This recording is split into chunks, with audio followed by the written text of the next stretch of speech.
They are putting satellites in the sky. This is not a drill. This is Apple's plan for world domination. You guys have heard it here first. What's up? I will be wearing this the whole video just in case they've already been activated. Hey, what's up, guys? Sam here.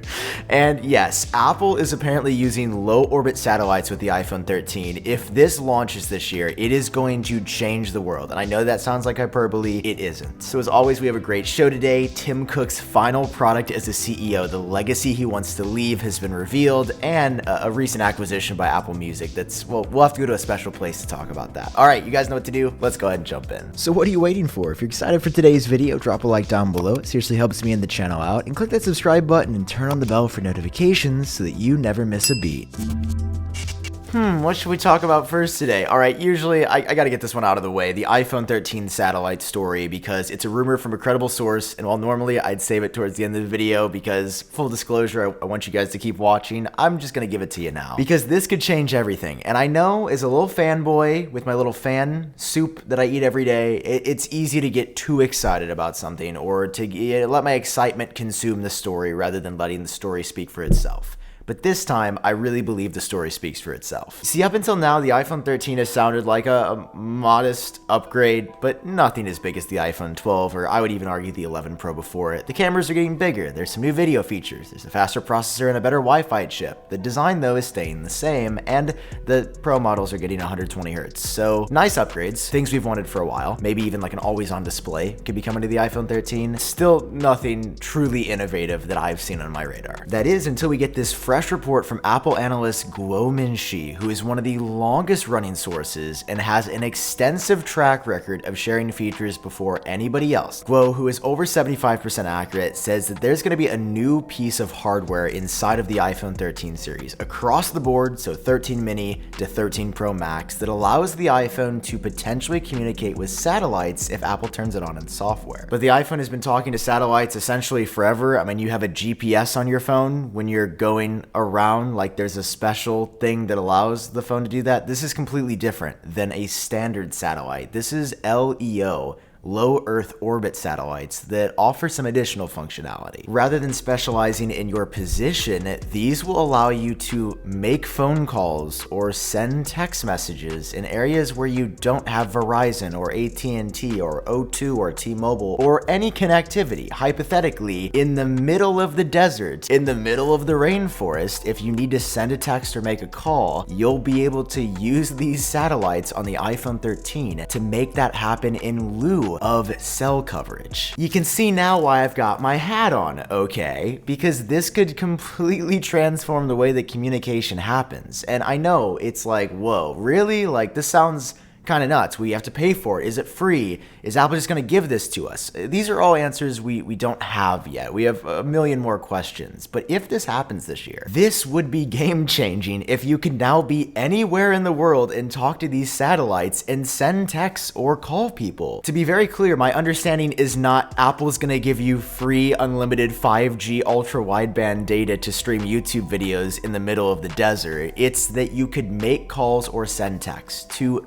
very specific communication focused actions using this satellite network that, again, is low Earth orbit, something similar to SpaceX's Starlink. And listen, I'll be honest with you. Yeah, I'm skeptical that this is coming on the iPhone 13 because we hadn't heard much about this in any capacity since 2019. But there hasn't been a killer feature rumored for the iPhone 13.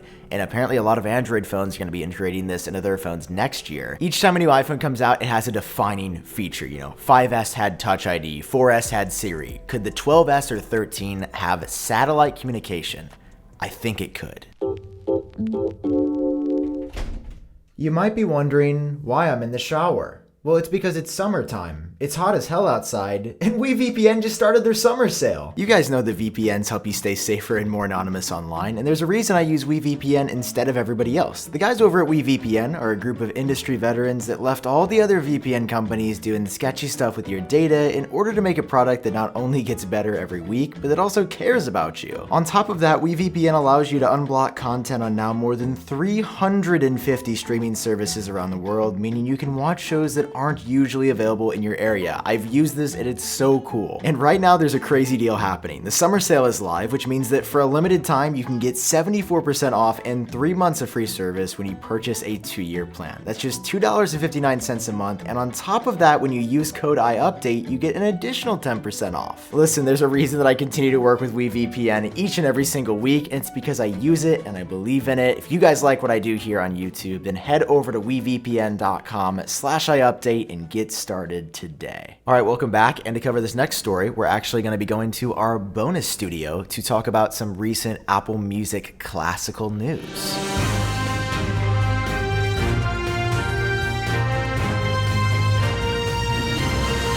Oh, hey guys, what's up? Welcome to the Apple Music Classical Studio. You know, got all dressed up for you guys today. We got some news to talk about. Apple Music has made a recent acquisition. I should probably fully spin around. So today Apple announced that they acquired PrimePhonic, which is a classical music streaming service. This is not like a Spotify or an Apple Music where they've got all genres. Like, they are explicitly focused on classical genre podcasts with current creators and well-known people. It's a very niche service, to say the least. But see, there's a catch here, because PrimePhonic is shutting down in a week. Apple acquired it, and then PrimePhonic said, we're integrating with Apple Music. Peace, we're shutting down. So from my understanding, between September 7th and next year sometime, you just can't get PrimePhonic's catalog. It's being integrated in Apple Music in this new experience. To me, this looks like the deal was completed about 15 minutes ago, and it was like in a sketchy alleyway out back where they didn't have a plan, because this does not seem well thought out. I mean, what kind of a service wants their users to stay with them but says, oh yeah,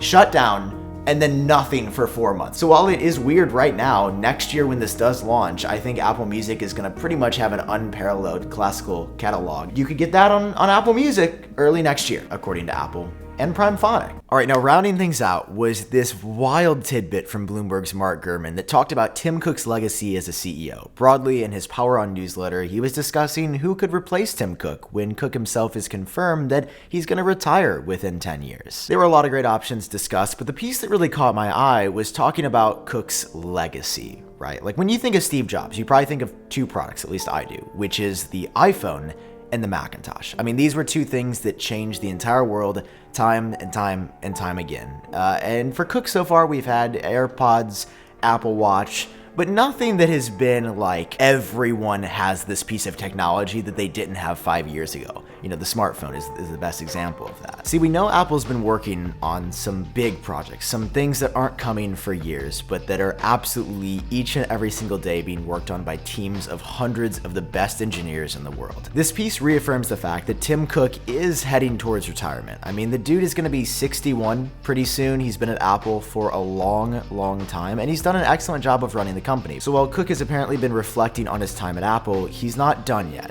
and he wants to oversee the launch of one more thing, literally, like a major new game-changing product before he exits the company. And that product is the augmented reality glasses. These have been in the rumor mill since 2017, 2016, and every time we talk about it, it's such a far-out product, but it literally is going to be a pair of glasses. That's the product that gives you information about the world around you using lenses and data and imagery. It's AR, so it's gonna project things into the world that only you can see. Internally, Apple has even said they see the glasses as fully replacing the iPhone one day. Of course, they're gonna be tied to it initially, but eventually you might only have the glasses, which is obviously a wild idea. But this is what Apple sees, and this is what Tim Cook wants to finish before he leaves. I just killed that monologue, and I realize I look like an absolute dweeb with this hat on, but yeah, the satellites could be activated, so we gotta be careful. Of course, the biggest question is, well, when are these coming? How soon is soon? And Gurman says about 2025, so middle of the decade. So Cook isn't done, and he's working on this product. I mean, the dude wears glasses. I'm sure that each and every single week he brings home a new prototype and tries them around at home and just envisions the future of when every person in the world can get their hands on these.